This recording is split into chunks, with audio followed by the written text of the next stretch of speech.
신종 코로나로 해서 전 세계가 놀라고 있는데요. 이 신종 코로나 바이러스 감염증 우한 폐렴을 미리 예측한 회사가 있습니다. 그게 어디냐면 캐나다 인공지능 스타트업 브루탓입니다. 브루탓. 이 브루탓이 그 예측했습니다. 당국이 발표한 타임라인과 비교하면 확실히 한 발 앞선 분석과 예측이 있었다. 이렇게 나와 있습니다. 그래서 우한시 보건위원이 각 병원의 이상 폐렴 환자 사례 보고 지시, 우한시 보건위원이 화난 수산시장에서 폐렴 환자 발생 웹사이트 공지, 미 질병 통제 예방센터 발표, WHO 발표 이렇게 나와 있는데요. 여기에 보면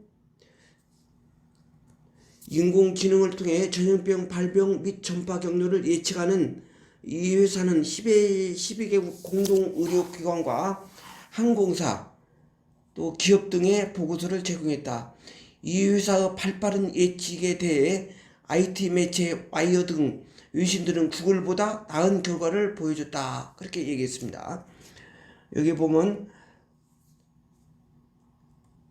외신들은 데이터 분석을 통해 독감을 예측하는 구글 독감 트렌드와 비교한 것이다. 그렇게 얘기했죠.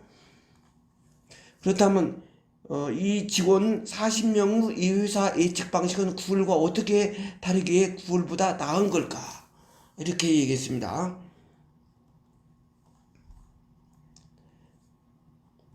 (2008년) 출시된 GDFT는 당시 빅데이터 분석 결정체로 여겨졌다.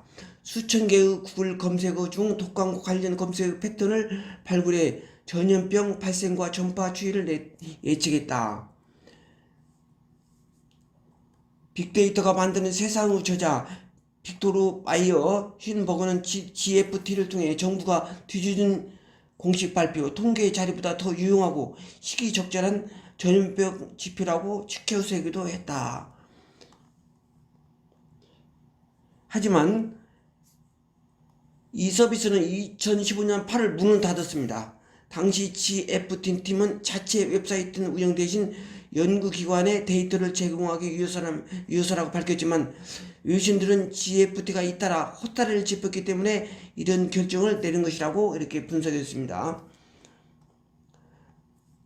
여기 보면 GFT는 2009년 3월 전 세계에 유행한 A형 독감을 감지하지 못했다.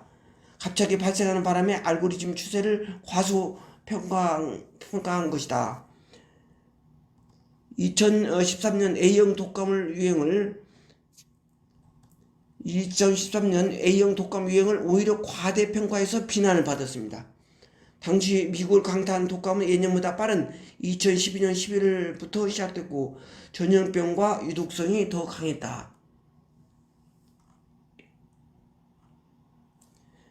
그래서 이 때문에 언론 보도도 더 많았고 불안감의 독감 검색도 더 많았다. 이 결과 GFT가 2013년 1월 추정한 독감 환자는 전체 인구 11%. 하지만 이는 CDC가 발표한 것보다 2배나 많았다. 독감에 대한 공포까지 반영해버린 결과였다. 과소평가와 과대평가를 오락가락하자 구글이 빅데이터를 분석하면 뭐라고 나온다는 오만에 빠졌다는 비난이 나왔다. 이렇게 얘기했죠. 그래서 구글이 웹 데이터 마이닝과 소셜 미디어 독감을 추적했지만 역학조사를 대체할 수 없다. 순진한 데이터 분석 결과가 어떻게 현실을 잘못 해석할 수 있을지 보여준 사례다. 이렇게 얘기를 했습니다. 그렇다면 브루탓은 어떻게 빅데이터와 오만에 빠지지 않고 당국보다 더 빠르고 유의미한 결과를 내놓았을까? 이것을 우리가 주목해야 합니다. 이 브루탓은 어떻게 오만에 빠지지 않고 당국보다 빠르고 유의미한 예측을 내놓을 수 있을까요? 수집하는 데이터 질과 양이 다릅니다. 브루탓은 자연어 처리 기술과 머신러닝으로 분석하는 데이터 인터넷과 소셜 비디오 데이터뿐이 아니다. 브루스타는 매일 65개국에서 생산하는 10만 개 공식 자료를 분석한다. 여기에 WHO와 신흥 질병 모니터링 프로그램 등의 데이터, 모기와 진드기 분포, 가축 개체 수와 동식물, 전염병 네트워크, 또 여기에 모니터링, 각 지역의 기후와 온도 데이터도 수집하게 되었습니다. 여기서 우리가 생각할 것은 우리가 지금 따뜻하면 이 코로나가 줄어들까 했지만 여기서는 그것이 아닙니다.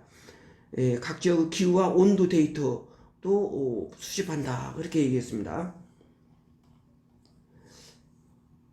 이를 종합해 보면 한 명의 감염자가 어느 정도 속도로 발병을 유발할지, 전염병의 주령과 확산에 대해서 언제 보고서로 공개할지 결정한다. 이번에 우한 시민들의 인터넷 게시글을 수집하긴 했지만 단서로만 삼았을 뿐이다. GFT가 과대 예측한 이후도 독감에 걸린 사람, 불안감에 검색한 사람, 뜬소문에 만드는 사람들이 빅데이터라는 이름으로 뒤섞여 있었기 때문에 그렇다는 얘기죠. 비행기 티켓 데이터로 확산 경로 파악이고, 브루타스는 이렇게 또 항공사로부터 매년 40억 개의 데이터를 수집한다. 티켓 판매 및 항공 경로 등에 대한 정보다. 이를 통해 전염병이 어떻게 전파될지를 예측하고 있습니다. 브루스타의 이 데이터가 중요한 것은 창업자 칸 박사의 경험 때문이다. 그가 전염병을 연구하게 된 계기는 2003년 유행했던 사스였다. 그때부터 이 칸 박사는 연구했습니다. 중국에서 발발한 사스는 캐나다로 넘어와 44명의 목숨을 앗아갔다. 당시 토론토 한 병원 의사였던 칸 박사는 지구를 연결하는 비행기가 전염병을 옮기는 원인이 된다고 판가름했습니다.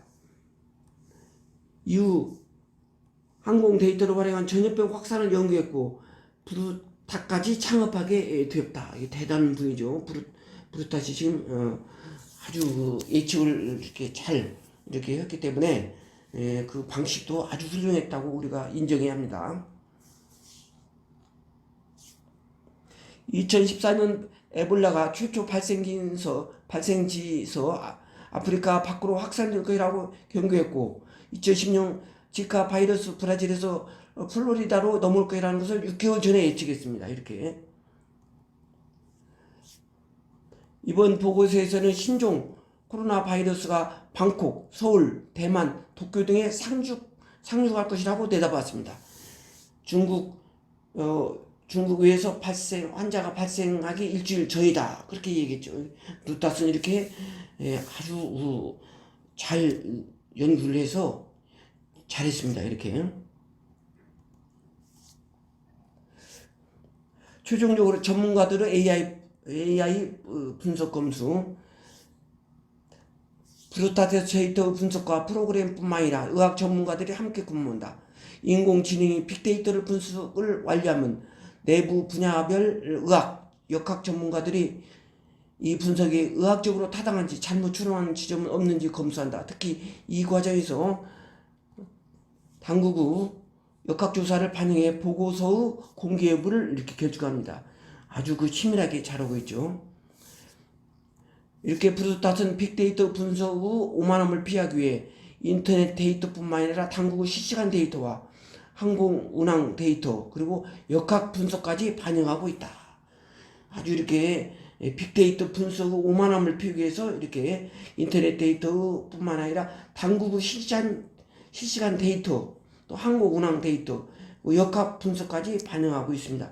이 브루타스는 아주 인공지능으로서 아주 치밀하게 이렇게 했죠. 그래서 여행객 한 사람이 감염이 전염병 발병으로 확산이 될 것인지 아닐지는 최전방 의료 종사자들이 질병을 인지하고 있느냐 없느냐에 달려있다. 그래서 데이터에 입각한 예측이 이렇게 중요하다. 오늘은 이 브루타 여기에 대해서 캐나다 브루타에 대해서 이렇게 한번 얘기를 했습니다.